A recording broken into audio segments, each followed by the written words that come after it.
One of the things that happens as the COO elevates in our role, or director of ops, is we don't have to be good at each functional area. We have to be good at leading people. We have to be good at caring about people. You have to care more about each of your direct reports' personal lives than anybody else does. That's all they need. I've played the second in command a couple of different times. I was the COO for a company called 1-800-GOT-JUNK, and I grew them from 14 employees to 3,100 employees in 6.5 years. That was the fourth company that I'd built. I also was a co-founder of a group that's now called Gerber Auto Collision in the US. It's the largest collision repair chain in North America. And then I opened the West Coast of the United States for a group called College Pro Painters, which became the largest residential house painting company on the planet. Two of my employees back in '93 were Kimball Musk, Elon's younger brother, and then Peter Rive, his cousin who built Solar City. They were both employees and franchisees that I trained and coached. So when I was in the College Pro Painters days, they taught us that in a 1-month period, we had to train 800 university students to run a house painting business. So we had to hire them and train them to then go out and hire 8,000 students. So imagine training 800 people to run a company, and you basically have a month or two to do that. And then they had to hire 8,000 people to then paint houses. We had to become operationally world-class at deploying all of these people and growing their confidence and their skills so they could actually do it, because we didn't have time to do it.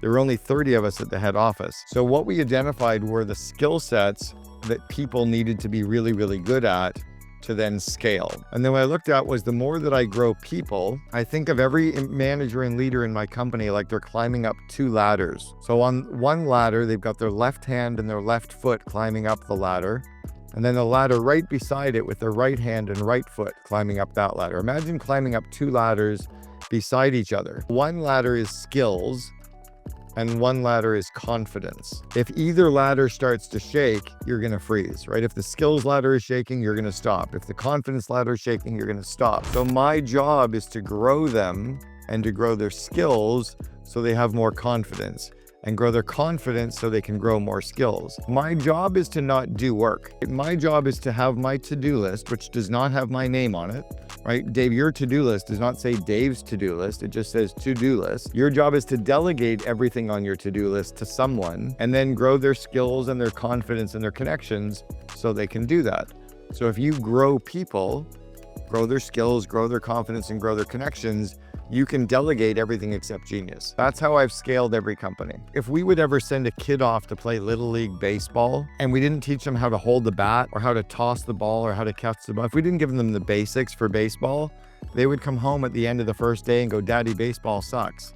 It's like, no, Johnny, you suck at baseball. Baseball's kind of cool, but you just suck at it. That's why business is difficult, is all of these people are out there trying to run a company with no skills to how to do it. They're constantly bumping their head against the wall going, "Oh, I can't hold my people accountable." You don't hold them accountable. You hire accountable people. "Oh, like, we can't get all this stuff done. I don't have enough time." No, you don't actually know priority management. You don't know how to allocate time. That's what I mean about growing your people. If you haven't read my newest book, The Second in Command, go grab a copy right now on Amazon, and you'll learn how to unleash the power of a COO. And if you already are a COO, you'll learn how to really build an incredible partnership with your CEO. It's one of the reasons why I've even been able to coach some of the people at the highest level is I don't have to be good at running their company. There was a stage where I was coaching the CEO of Sprint, the 82nd largest company in the United States. I'm coaching the CEO, Marcelo Claret, and his COO, Jamie Jones. Jamie is COO of Sprint. His base salary was $2.8 million a year, plus his bonuses, plus his long-term incentive package. I'm like, what am I doing coaching him for? Because I didn't have to coach him on what he was good at. I had to kind of give him more confidence to become more entrepreneurial and how to break down some of the corporate bureaucracy. Even coaching Marcelo, who's infinitely more capable than me at scaling Sprint, still didn't have some of the base level skills to be an entrepreneurial leader. One of the things that happens as the COO elevates in our role, or director of ops, is we don't have to be good at each functional area. We have to be good at leading people. We have to be good at caring about people. You have to care more about each of your direct reports' personal lives than anybody else does. If you care more about their hopes and their dreams and their frustrations and their insecurities and their what's happening in their home lives. Like, if you care more about the struggle they're having at connecting with other people on the team, and you just help them with those relationships, you help them collaborate, you help them manage time and projects and say no, that's all they need. It's why I could coach all these companies that I have no industry experience in. I coached a company with 40 people, up to about 600. Now they have about 2,500. It's called Tenuity. They're one of the largest digital marketing agencies on the planet. I coached their leadership team, 6 of them, for a period of 4 years. I've never run a digital marketing agency. I don't know anything about digital marketing agencies, but I coached them on execution and operations and culture and people and meetings. They became the #2 company in the United States to work for on Glassdoor. Their COO was the first member of the COO Alliance, and I was coaching them without understanding their industry at all. So us as COOs don't have to be good at the functional areas. We have to be good at people. We have to be good at communication. We have to be good at caring. We have to be good at delegating, and we have to get more stuff off our plates so that we can spend our time growing people.